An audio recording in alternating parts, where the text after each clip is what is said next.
everyone. Happy Saga Dawa. Today we were accumulating Guru Rinpoche mantras Om Ahom Vajraguru Padma Siddhi Ho. And a member of my family invited me to eat out. I'm so glad. Thanks so much. And she mentioned that she actually watched the recent film The Monk and the Gun, which is a film about a monk and his gun. And one of the astrologers actually titled her video for Mars K2 transit as The Monk in the Battlefield. And I thought it was a very apt metaphor for Mars K2 transit. And I was a bit concerned about the film content because I haven't watched it, but I guess my relative really appreciated it, and it's about Bhutan. It was based in Bhutan, and the main actors are all Bhutanese. So shout out to Bhutan, and we will continue to read from this Cambridge history, the history of Bhutan, because it is very dense and not for beginners. But at the same time, I should carry on this project, I feel like, because it is a very nice middle ground for the times we are living in. It is an ebook, so I'll be reading from the laptop. This is Amitayu, and an American photographer. Year of the Snake. We are in the Year of the Snake, and this is like an American snake representation of a snake. By the way, my friend Subash is visiting China right now, and I sent him a photo with me in front of a sign saying, "Watch out for snakes." He tried calling me, but I was busy. I was busy doing Om Mani Padme Hum. Om Ahom Vajraguru Padma Siddhi Hum. The rise of southward relations and internal strife. In the previous video, I covered the visit of the Portuguese as well as the establishment of the Shabdrung reign. So after the first few decades of rule by the inner circle of Shabdrung, it appears that regionalism and familial connections came to play an increasingly important role in Bhutan politics. Watch out for snakes! First, power was in the hands of Kapji men, the 5th and 6th and probably even the 7th Desi, being, Desi means regent in the Himalayan context, being from Kapji. Then power was wrested by the 8th Desi and his nephew, the 9th Desi. This was followed by the reign of the 10th Desi and his uncle, the 11th, from Bomji. After Bomji, the power reverted to the rulers from Wang, with 5 consecutive rulers from this area. I think the Wang is somehow associated with Kapji. Shidar and Bhutan's affair with Kuch Bihar. Shidar was an orphan, and as a child he lived in abject poverty, even sleeping in the cowshed next to a bull to keep himself warm in the winter. He started his career as a servant of the border patrol officer in Serang, whom he subsequently succeeded. When Mipam Wangpo escaped to Tibet, Shidar was one of the servants among the escape party. This early Tibetan connection would come handy in the last stage of his life. From his humble beginnings, he gradually rose to be the Ponlop of Tongsa, where he invited Tenzin Chogyal and started the monastic community. Monk tax was perhaps imposed for the first time in the Mangde and Bumtang valleys to recruit monks for the new community. On this occasion, Shidar himself received the ordination of a novice and the name Sonam Lendup. He then served as the Tsongkhon of Wangdi Podrang when he led the mission under Sherab Wangchuk's order to Ladakh. I have a picture of Ladakh. To Ladakh under Sherab Wangchuk's orders to Ladakh in order to mediate between the king and a dissident minister who is said to have invited the Kashmiri force to dislodge the king. We have no information to dislodge the king. We have no information about the outcome of the mission, but Shidar was appointed as the 16th Desi in 1768 upon the death of Druk Tenzin. Druk means dragon, and the flag of the Bhutanese flag is a dragon. Druk Tenzin dies. Shidar was appointed as the 16th Desi in 1768. His candidacy for the post of the Desi must have been supported by his former master Sherab Wangchuk, who also passed away in 1768 after Shidar was installed as the Desi. Shidar alias Sonam Lendop, shout out Sonam, undertook a number of cultural projects in the early part of his rule. These include the production of a set of wall hangings of Shabdrung's spiritual lineage depicting his former lives, cast images of 1,000 Buddhas, and of 8 manifestations of Padmasambhava, Om Ahom Vajraguru Padma Siddhi Hom. That is the mantra of Padmasambhava, also known as Guru Rinpoche. Gold and silver reliquary stupas and a set of illuminated Kanjur manuscripts. He also built the Zamling Gatshel temple on the spot where Vana Ratna meditated in the 15th century. In 1772, Jashi Chodzong was devastated by fire, and he earnestly undertook its swift reconstruction in a new location in the rice fields near the river, which he acquired from local farmers. A contemporary witness marvels that, like a magical feat, an outstanding monastic edifice with all interior relics and excellent facilities for the monastic community and state treasury was completed in just over a year and followed by celebrations worthy of pleasing men and gods. But to accomplish this feat, he is also said to have imposed intensive labor demands on the populace, thereby earning himself much dislike and notoriety as a despotic ruler. He named the new Dzong after himself as Sonam Podrang, but the name did not gain currency. The old name Jashi Chodzong was used for the new Dzong, and when the ruins of the old Dzong on the hill was later renovated, it became known as Dechen Podrang. Shidar's authoritarian attitude extended even to non-human denizens. He sacked the existent protective deity of Jashi Chodzong, Dudrakpa, for failing to guard the Dzong from fire and appointed Dorje Draksan as the new protector.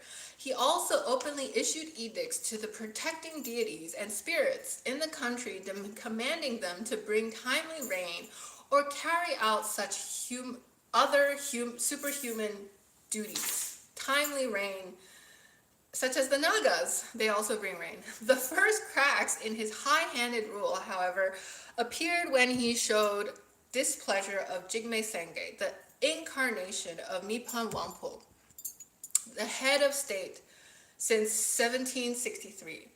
The political division through religious favoritism along incarnation lines, which Sherab Wangchuk so dexterously suppressed, began to surface again. Shidar had little respect for Jigme Senge and even took the reins of religious affairs in his own hands.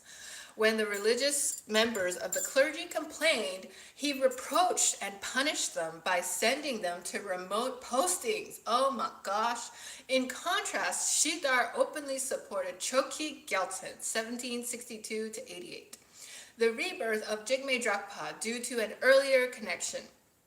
Shidar was the Dzongpon of Wangdip Podrang when Jigme Drakpa passed through the place in 1761, upset by the mistreatment he received from some state officials. Shidar requested Jigme Drakpa and used the Podrang as his base in winter and Khotangka as his base in the summer. He pledged to provide all necessary resources. Jigme Drakpa declined the offer, but predicted that Shidar would become the Desi and also get an opportunity to support him in his next life. Soon after this, Jigme Drakpa died from poisoning, and his reincarnation, Choki Gyaltsen, was found in central Tibet. Fully aware of the prediction, Shidar promptly brought the child to Bhutan and installed him on the throne. Unlike Sherab Wangchuk, Shidar openly adopted a partisan approach to the issue of multiple incarnations. His disapproval of Jigme Senge and the resentment he had provoked by forcing the construction of Jasi Chodzong in 1 year would eventually contribute to his downfall, but the immediate cause of his fall lay in the military clashes with the new enemy to the south. We have already seen the vigorous development of Bhutanese influence on the politics of Kuch Bihar toward the end of the 17th century. By 1768, when Shidar became the Desi, Kuch Bihar was virtually ruled by the Desi through a frontier official known as Paksam Drungpa, or Chief of Pasaka, later known to the British as Buksa Suba. Let me briefly recount the events leading up to the Bhutanese control of Kuch Bihar. Rup Narayan, who visited Punakha and whom we discussed earlier, ruled Kuch Bihar until 1714 under Mughal supremacy. During his reign, Bhutan controlled some parts of the northern plains but did not exercise much control. This changed during the long reign of his son Upendra Narayan. Upendra failed to produce a male heir on time and thus groomed Dina Narayan, his second cousin and son of his Diwan, or finance minister, as a potential successor. He continued to hope for a son, which he eventually fathered later in his life. Meanwhile, his prospective heir demanded a written promise of succession before he produced a male child.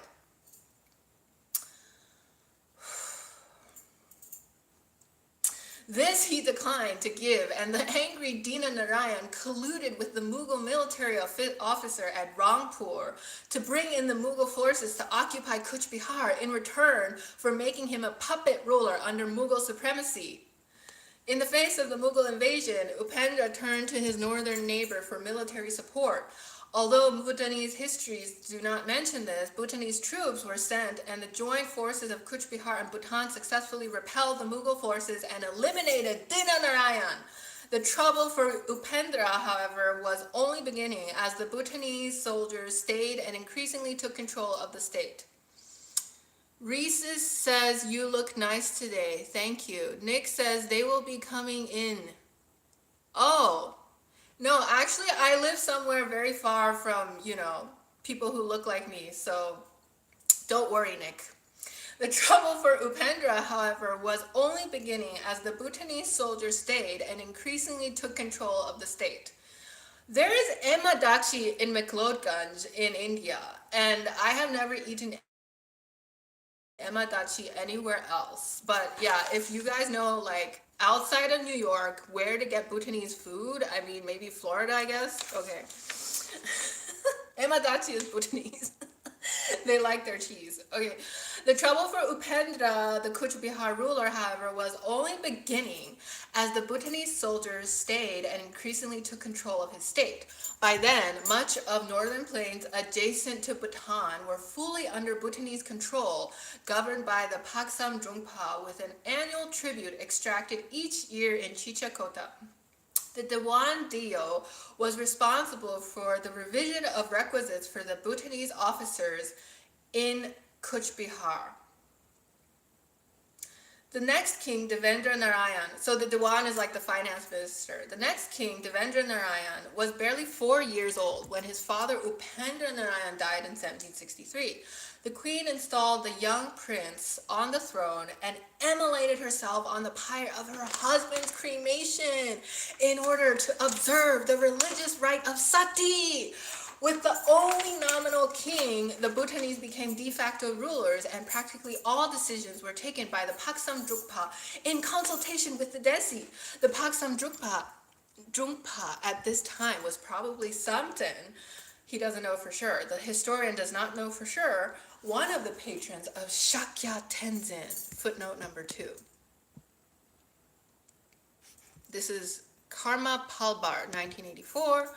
The political situation for Kuch Bihar got even worse when the infant king, after over a year on the throne, was beheaded.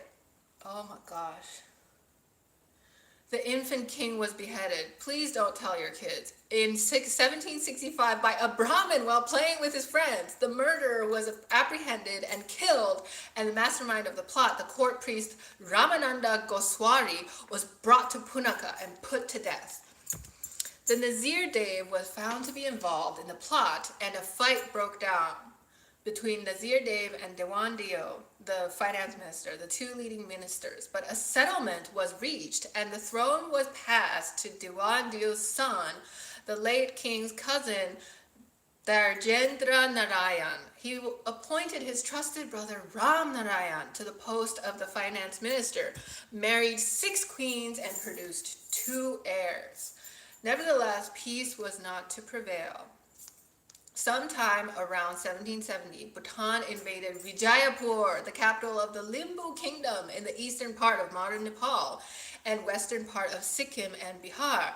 The Bhutanese invasion, according to Bhutanese sources, took place in order to punish the Limbuan king who failed to pay the annual tribute. The king of Kuch Bihar was asked to send his army to support the Bhutanese forces, which he did under the commandership of Dewan Dio Ram Narayan. We do not have any detail about the invasion, but in the turmoil that ensued, the Limbuan king Kamadatta Sena was killed, and his prime minister Buddhikaran Rayan grabbed power and became king. The Bhutanese and Kuch Bihari's troops returned home, but this incursion led to 2 significant outcomes for Bhutan. First, the death. Limbu king Kamadatta was a cousin of the rising Gorkha king Prithvi Narayan Shah, who had by then taken over the Kathmandu valley and was vigorously expanding his domain. Kamadatta's death and replacement by Buddhikara Raya provoked the Gorkha king, who sent his troops eastward to incorporate Limbuwan into his Gorkha kingdom.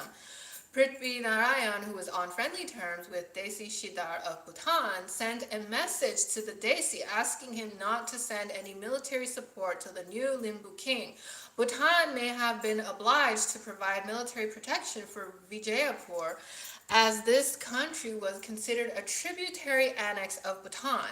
In exchange for relinquishing Vijayapur and in lieu of tributes collected from there, Prithvi Narayan offered Bhutan the temple establishment at Swayambunat and 2 other places. The Lumbi kingdom was subsequently invaded by Prithvi Narayan and acceded to his new kingdom of Nepal, and Bhutan obtained the custodial right of the temples in Nepal, which continued even in the 20th century. The second outcome was far more serious and damaging for Bhutan.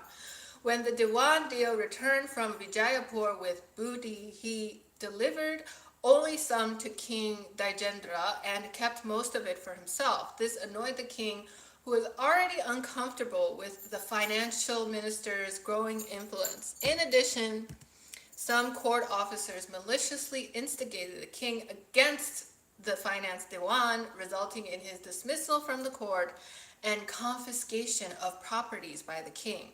The Dewan Dio turned to his Bhutanese allies for support and forced his way back to the court.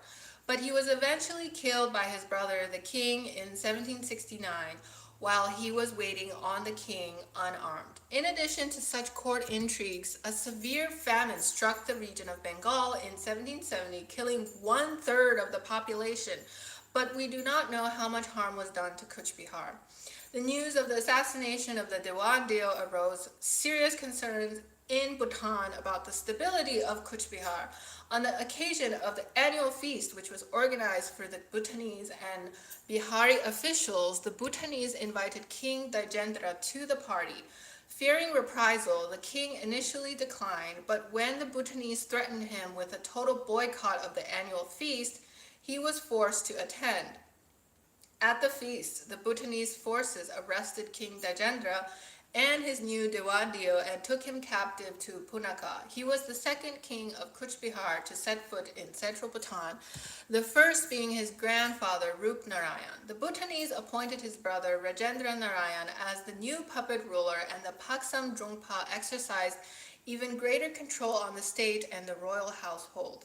He kept the new king and queen mother on a meager allowance and took possession of the royal regalia, including the scepter and the umbrella. The tragedies to fall on Kuch Bihar's royal family were far from over. Rajendra died in 1772, 5 days after his own wedding. The successive tragedies brought together the Kuch Bihari officials for a short period to revolt against the Paksam Drungpa. Through a sudden attack on the Bhutanese guards, they regained possession of the royal insignias, and Dijendra's son, Darendra Narayan, who was earlier kept in hiding, was now crowned king. New coins were quickly minted, as was the custom, to announce his reign. The Bhutanese were fully dislodged, and the Paksam Drungpa fled to the hills. Their victory, however, was short-lived. When the Paksam Drungpa returned with some 4,000 fresh troops, a full war broke out between Bhutan and Kuch Bihar. The united forces of Kuch Bihar succeeded in resisting the Bhutanese until more troops arrived from Bhutan. In the fighting which ensued, the Kuch Bihar's troops stood no chance, and Nazir Dio and other leaders fled with the young king. The Kuch Bihar historian Jadunath Ghose later described the Bhutanese forces in the following words. The soldiers were able-bodied men. They were all mad for battle. Some of them wore iron helmets called by them luyas. Over their clothes of many colors, they also wore chain armor, and each man had 2 bhutia knives suspended from his waist. In their hands, they carried bows and arrows. Some of them also had muskets, but they were not skilled in the use of this weapon. They could fight well when at a distance with bows and arrows. At close quarters, they could fight incomparably with their knives. No nation could equal them in the use of short weapons. Besides this, each man held in his hand a wooden spike 6 cubit long, pointed at one end. These spikes were, at night, planted round the place of encampment and served as a defense. In the morning, on breaking ground, each man carried away his own spike. The Bhutanese once again occupied the capital, built many forts, and installed Bijendra Narayan, the son of the late Diwan Deo Ram Narayan, as the king. To keep close watch, they made the new puppet king rule the country from a Bhutanese fort in the foothills. But he too died soon after his arrival to this new place, allegedly due to the change in climate. Meanwhile, the Nazir Dio, who escaped with Darendra Narayan, he turned to the British East India Company, EIC, for military support. The EIC had by then replaced the Mughal power in Bengal. Next section, the opportunistic East India Company, set up originally in 1600 as a company to trade with the East Indies using the sea route around Africa. The EIC arrived in the mainland of India a few years after that. In 1615, the company obtained the Mughal imperial writ to trade with the Indian subcontinent, which became its main base, and throughout the 17th century set up fortified trading posts known as factories in several places, including Bombay, Madras, and Calcutta. The East India Company was well armed to protect the company's interests, its merchants, and local patrons against European and local rivals. The victory of the EIC forces under Robert Clive in June 1757 over the Nawab of Bengal was a defining point when the EIC wrested direct control over Bengal. This was reinforced by the victory over the Mughal emperor and the Nawab of Awadh at Buxar in 1764, after which the East India Company obtained the right to collect tax and became the de facto ruler of much of India. The East India Company was at the height of its relentless expansion across India when the unsolicited invitation for military intervention came from Kuch Bihar. At the head of the East India Company in Calcutta at the time was the remarkable figure Warren Hastings, described by many as the greatest governor-general of India. Even before the appeal from Kuch Bihar arrived, Hastings had anticipated the need to pay more attention northward as the Bhutanese invaders and the gangs of sannyasins ravaged territories already under British control. The Bhutanese invaders were most probably frontier strongmen and officials who abused their power during the periods of a weak central authority. The sannyasins, contrary to what the term originally designated, were militant bodies who had quasi-religious affiliations and wandered freely, committing rampant raids. They used the power vacuum left by the crumbling Mughal power and the poorly regulated border regions to carry out their dacoity, their robbery. The company managed to suppress them in some central areas, but their movement remained unabated along the frontiers. For all these reasons, Hastings readily agreed to send the British troops to Cooch Behar when the appeal for military support reached him through Charles Perling, the collector at Rangpur. A treaty was signed between King Narendra Narayan of Cooch Behar and Warren Hastings on 5th April 1773, in which the king agreed to pay all the military expenses and half of Cooch Behar's annual revenue, the other half to be kept only if Cooch Behar remained loyal to the company. This was a heavy price for the king to pay, but even as the details of the treaty was being discussed, the British troops arrived under Captain Jones and started their assault on the resistance put up by the combination of the Bhutanese forces. Some local resistors, including Darpa Dev, the Raikat of Baikuntapur, who was aligned with the Bhutanese, and some sannyasins. The Bhutanese troops were pushed out of Cooch Behar, but victory proved far more difficult than was expected, and company troops incurred severe losses. Captain Jones was himself wounded and later succumbed to malaria in the course of the conflict. Meanwhile, in Thimbu, this is the new name in Bhutan. Thimbu is still a town in Bhutan. The Desi launched a vigorous campaign to fight the new enemy by conscripting men for the army and making the monks conduct rituals of repulsion as they did in the past during wars against Tibet. One of the religious hierarchs actively engaged in performing such rituals was Shakya Tenzin, the speech incarnation of Shabdrung, who was at the time the Lama of Takchang. He conducted tantric rituals of repulsion at Takchang. Unlike the wars with Tibet, this one did not actually take place in Bhutan proper. Still, the disturbances were palpable and the atmosphere was rife with fear of war that Nawang Choki Gyatso, who lived in Thimbu, reports. Due to the intense war in India, there was no peace in this southern land, Bhutan, under even a single tree. We may recollect that Shidar had already become quite unpopular for his ill treatment of the reigning incarnate hierarch, Jigme Senge, and for his harsh imposition of the labor to complete Jashi Chozul in 1 year. To Bhutanese people, we may add Shidar's self-serving overtures toward the north. He was very active in bringing Choki Gyaltsen, the Tibetan reincarnate of Jigme Drakpa, to Bhutan, partly to legitimize and stabilize his own position. He also forged a strong but unequal relationship with the 6th Panchen Lama in Jashi Lumpo and the regent in Lhasa.